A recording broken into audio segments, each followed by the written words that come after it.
the biggest thing that I see them carrying is fear, and fear paralyzes. And so they're not moving, when they're fearful. They're not coming to try to address the fears. Hello, Joe. Thank you for being here. Well, good morning, and thank you so very much for having me on today. I'm truly excited to dig deep and talk about some of the challenges and some of the good work that we're doing for our student athletes on today. Well, that's why I'm so excited to have you here and for so much more. So today's conversation, audience, welcome to Still We Heal Conversations the World Needs Now. We certainly need this one. Today's conversation is about more than football. It's about our young people, what they're carrying, and who we're helping them become. In a Correct. world that moves fast, demands performance, and rarely pauses to listen, so many young people are navigating pressures, identity, and expectations in silence. And yet, there Correct. are leaders, coaches, mentors, guides who are stepping in not just to train athletes, but to shape lives. Today, I'm joined by Joe Gordon, head football coach at Seguin High School in Texas, for a conversation about discipline, resilience, identity, and what it really takes to reach young people in today's world, on and far beyond the field. Joe, thank you. I'm gonna say a little more about you. There's an endless amount to say about you, but I'm just gonna read a bit about your background so that people can put in context what you're going to share with us. Joe Okay. Gordon is a transformational leader, elite football coach, and program builder, currently serving as head football coach and athletic coordinator at Arlington Seguin High School in Arlington, Texas, where he has built one of the most respected and rapidly rising programs in Texas. Since 2017, Joe has led one of the most impressive program turnarounds in the state, establishing a culture rooted in discipline, accountability, and an unwavering expect to win mindset. He has developed a reputation for transforming programs, producing elite athletes, and establishing championship level culture. Under his leadership, Seguin High School has produced over 40 college football athletes. That's full scholarships, right? Correct. And that's Seguin. Seguin. Seguin, I meant to ask you. Sorry about that. I That's good. won't make that mistake again. Seguin, no, it's important. It's important. So my Yes. apologies.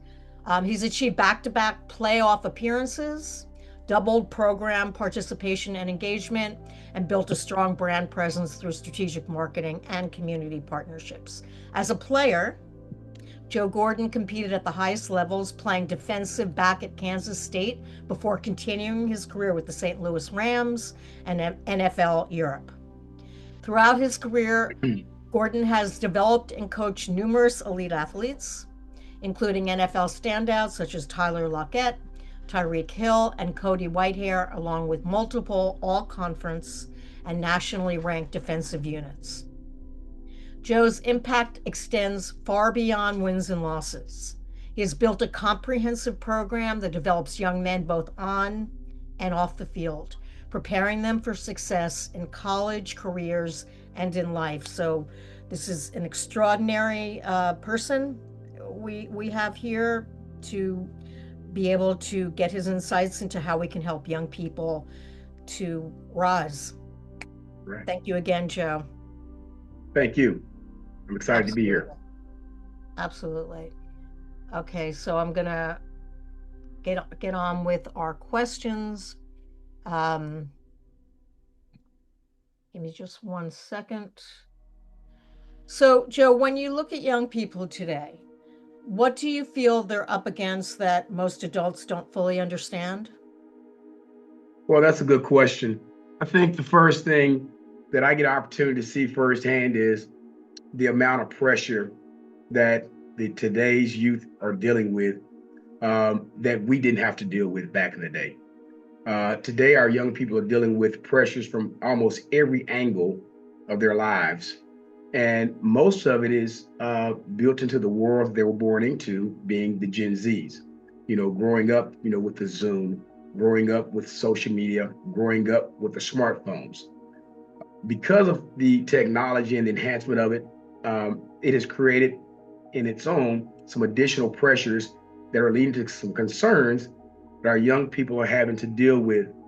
And, it starts with the quick validations that they're up against, which, are often used to compare themselves with their other peers, whether it's true or false, some of the things that they're reading or seeing or wanting to compare themselves to. The baseline for what's true and what's meaningful to them Yeah. is challenging, and those are pressures because they're in a formidable stage of their life as high school students. They're still trying to find their identity. They're still trying to find where they fit in and how they fit in. So when you look at their lives and they're looking at it through a phone or a screen, which we know that they spend a majority of their time on those screens, it's really tough for them today because those pressures begin to weigh in and often go unaddressed. Many of our kids will deal with these things and the stresses that the social media and the internet will provide for them, but they will hold it in. Okay. And they will hold it in because they're not really sure that anyone is concerned about those things as they are about the number on the jersey and their actual productive performance as a player. So these things get put into the backdrop and are often goes unaddressed, which are creating unbelievable pressures for our kids to mentally, socially adjust and overcome. That was so well put. I mean, I've heard this concept before, but the way that you just expressed it really hit home. Thank you. Yes, ma'am. What do you see, and what do you see as a follow-up? What do you see your players carrying that they don't always say out loud? Well, I think the biggest thing that I see them carrying is fear, and fear paralyzes. And so they're not moving, when they're fearful. They're not coming to try to address the fears because they're uncertain about what that could look like or how they will be judged because these fears are new. The fears that they have are ones that creep into their own heads about are they good enough because of their title or their jersey or the expectation on a field or a court or a track is tied to making them a valid person. So if they fail in those circumstances or situations and opportunities on the field or on the courts, then they feel like that ties to them personally as a person. So that makes them feel as though they're a failure. And so when you look at these things, I think that's one of the biggest things behind the scenes that are going unaddressed that our young people are dealing with. And I believe it's causing a mental and social emotional gap because they're not moving because fear paralyzes. And so these are some of the things that we really need to be intentional about when we're talking to our youth and really beginning to listen and understand what they're dealing with and how they're trying to process it many of the times on their own. So, do they talk to you about that? And if they do, is it only very much in private? They do talk to me about it, but it's one of those things that isn't private, and it's something that that's where the mentorship and a coach takes place. Because that's beyond the scheme, and kids will ask you about the scheme in terms of where they're supposed to be and how they're supposed to play it. But many of them, because of the masculinity piece of being a robust student athlete that has it all under control, whichever coach that he wants, he feels a little bit less powerful if he comes in and sheds light that he's fearful or concerned about things. So I think it's up to coaches to be elite coaches and have the observation hat on to where they can really see what some of these kids are thinking and feeling through their body language and take a moment to close the door and have private sit down discussions to dig deep and ask them, hey, what's going on with you and provide some hope and some real inspiration. But that's going to start with being an intentional listener. And when kids know that you care, they will share. Okay. When they know that you care, they will share.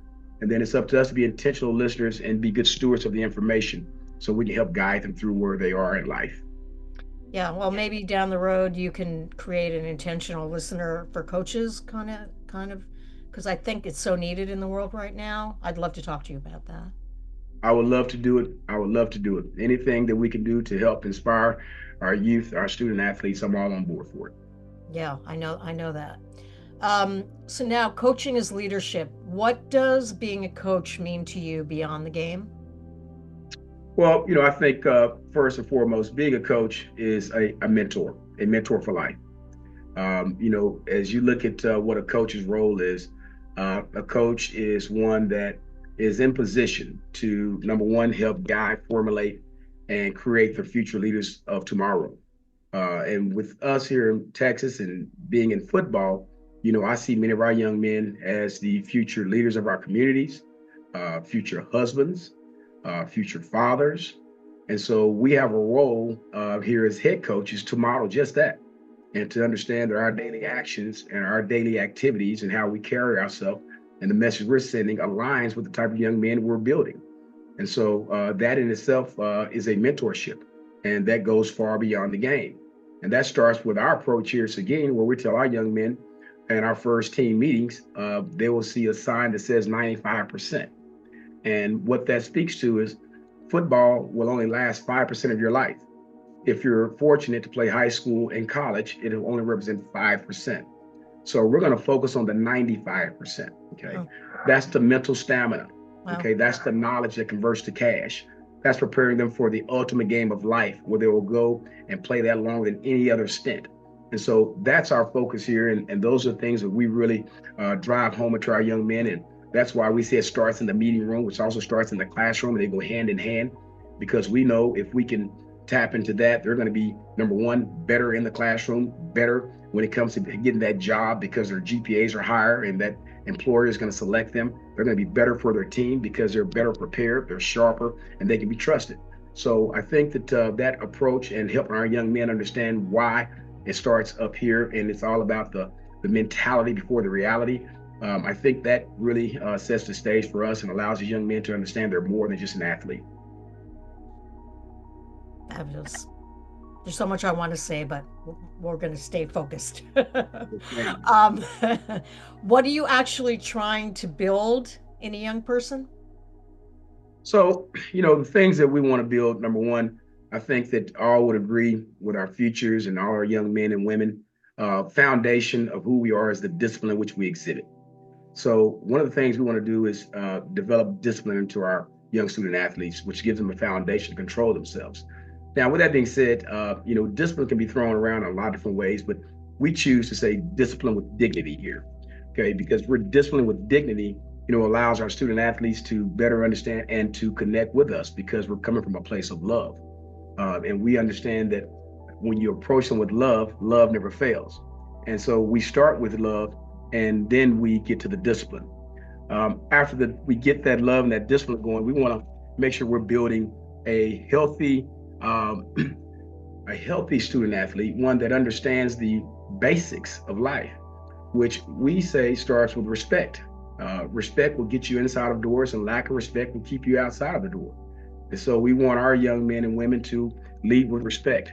We want them to know that once they've established respect and they've been offered a place at the table, that it's important to address and to hold on to accountability. Okay, if I'm accountable, people can trust me. They can count on me. It was one of the most things that you can look forward to the most, and it's a compliment when someone says you're reliable, and that just speaks to being a person that can be trusted. And so that last piece you've heard me say, it ties into the beginning and the end, the trust.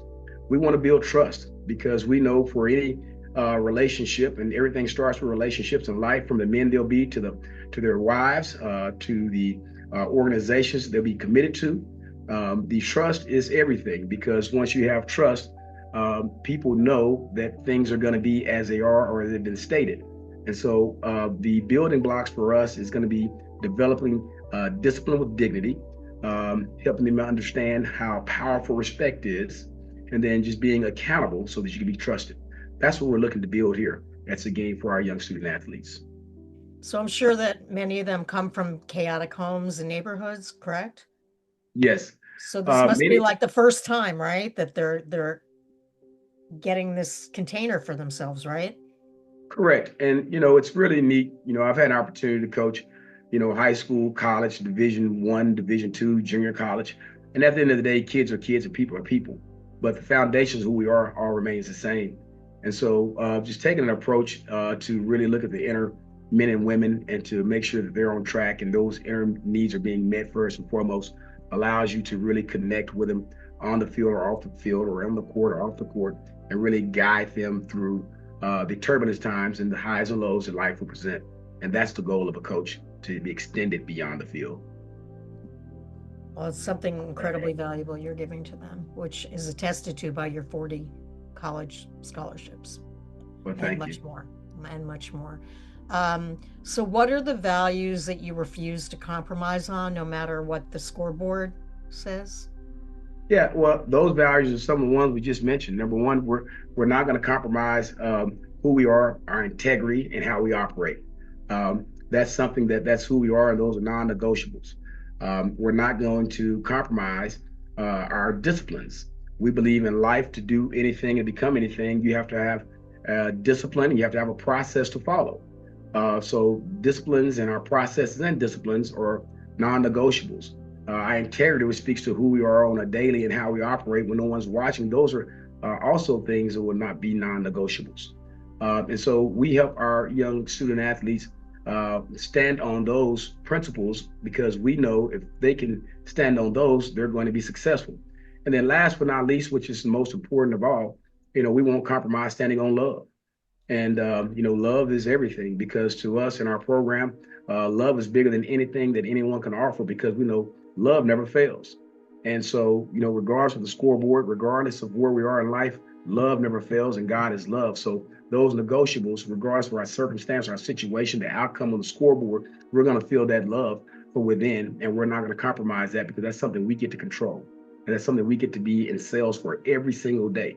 And so, regardless of the situation or circumstance, we're going to know that love will prevail because love never fails. And we're going to hang our hat on that. And those are going to be our staple marks to get us through those tough times, those tough games, those tough droughts. We're going to feel the love and we're going to share the love in those moments because that's what we're called to do. And that's why love never fails. It's good for any situation, any obstacle, anything we're going through. We just have to tap into it. And this is part of the mentality that creates our reality for us so that we can walk around in a positive mind state. And that's who we are. And those are the affirmations which we speak to ourselves and to our kids about, even as coaches, to model it so that they can hang their hat on it. So how do you practice that? Like how do you communicate that to them and have them feel loved? How does that work in practice? Yes. So we speak it out into existence. Um, I tell my team every single day, I love them. And then I say, hey, I love you. God loves you more, but I love them. And I tell them that because many of our young men don't get to hear that. Yeah. That's something that's not as masculine, it's not as tough. It doesn't sound like some of the things they feel like they should be hearing, but at the end of the day, everyone has a tender heart, and that heart operates on love. And it's something that we all need to continue to foster. And so we speak to that on a daily with our young men, and we talk to them about what that looks like. Having some empathy, okay, having genuine, authentic care and concern for one another, building each other up, not tearing them down, lending a hand up, instead of walking by and questioning why you did it. Lend a hand up and let them know that you're there with them when they're down. So we talk about the different ways in which we can impact and elevate each other and that love that's within us that allows us to be transferable. These are things that we talk to and we speak to on a daily. And with each day we come together as an opportunity to see a teammate and to exhibit, that type of love for one another. And when we can do that across the board, we know that we're going to be as strong as the weakest link, and the weakest link is going to be surrounded with love. So we know from right away that we have an opportunity to have a great day. Well, pretty incredible. And that's what creates the transformational programs, right? That the core Yes, ma'am. at its core. That's it. And that culture piece. Very powerful. Yes, ma'am. Yeah, I hope anybody listening can really take that in. So can you share a moment when you realized that your role was bigger than football, or did you just come to it knowing that? No, I knew that my role was bigger than football before I even become coaching football. And I can say that from my own personal story. I was a young man that grew up going to the football games, but I wasn't on the field. I was in the stands and I was dressed in my ROTC uniform because in my mind and the way I'd grown up, I loved football and I always knew I was talented, but it didn't always present itself as an opportunity due to my upbringing. I had to go to work early in life. I was the only boy with three sisters and a mother who, we struggled financially. So my role early in life was to be the breadwinner. And so at the age of 14, I was working two jobs. And so I worked through my high school career. And I also was in high school ROTC because I knew that that was going to be my way out of my neighborhood and to potentially go become someone. I didn't think college at that time was in my future because I knew my parents, my mom didn't have the money. No one in my family had gone to college and graduated. So I didn't see that as an avenue. So the next thing that I knew was to go to the military. And I said, I want to be a fighter pilot and I want to fly high with the best. And so little did I know, I went and heard a speaker speak at Lackland Air Force Base my senior year. And he challenged me not to leave high school doing something I'd never get a chance to do again. And I remember all those days of standing in the bleachers, ushering guests to their seats and watching the game from the stands. I went home and told my mom about the speaker I heard, and she said, "He's right. I think you should give it a shot. You should go out there. This is your last chance." And so I went out there my senior year, played football. Little to my knowledge, I was spotted by a legendary coach named Bill Snyder and Bob Stoops, and they flew to Texas. And before I knew it, I'd been offered a full ride scholarship to go to Kansas State University. First time ever flying on an airplane, first time ever leaving the state of Texas.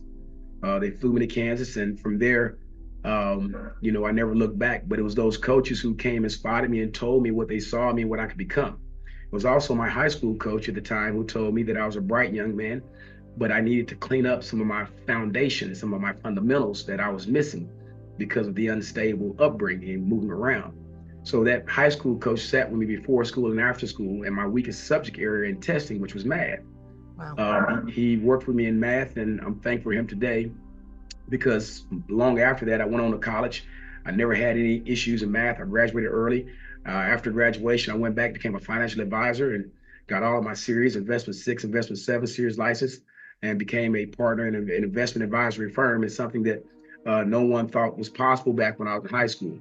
So I think that from my upbringing, my experience, and having a coach be involved in my life the way he did, I think I knew that I owed it to not just to myself, but I owed it to God who had put him in my path. That it was up to me to go back and find that same young man that didn't know what he didn't know and didn't know the opportunity that could exist unless someone really sat him down and showed him who he could be and how it could be done. And so I credit a lot of where I am today for my coaches in high school and then the great coaches that I was a part of on their teams and staffs once I moved on to Kansas State and working and playing for Bill Snyder and Bob Stoops. And so I knew I was going to be a coach just because of my upbringing, because I would look back all the time and say, how did I get here? How's this happening? I got to college, I was an All-American and things, my life took a 360-degree turn. And so, I couldn't do anything but look in the mirror and realize that this was truly a blessing and a miracle for me. And all I wanted to do was, give thanks to God and turn around and be the next one to help the next man up. And so being a coach and being on a coach's platform, allows me that opportunity. And that's why I'm really passionate. And this is my why. And this is why I do what I do. And this is why I'm in high school coaching, because I think that there's a greater value for me here to do what happened to me. Maybe there's a young man that is not where he needs to be today, but I won't give up on him. I'm going to continue to work with it. I'm going to provide that hope. Even when that first door closes, I'm going to tell him it's not the last door. There's another door. And if he will follow and believe that I believe that he too will aspire and achieve the goals and dreams that he has for himself, if they'll allow us to help him. And so my platform and my reasons why I'm a coach is tied directly to the things that have benefited me and shaped me and molded me into the man that I am today. What a blessing you're passing forward, because I'm certain that a lot of them will bless many, many, many people, and the ripple is huge. Yes, ma'am. So thank God you were so blessed to pass it on. Yeah. Yes, ma'am. Yeah. I'm For excited. real. For real. So let's see, the hidden struggles of athletes. We're gonna move into that.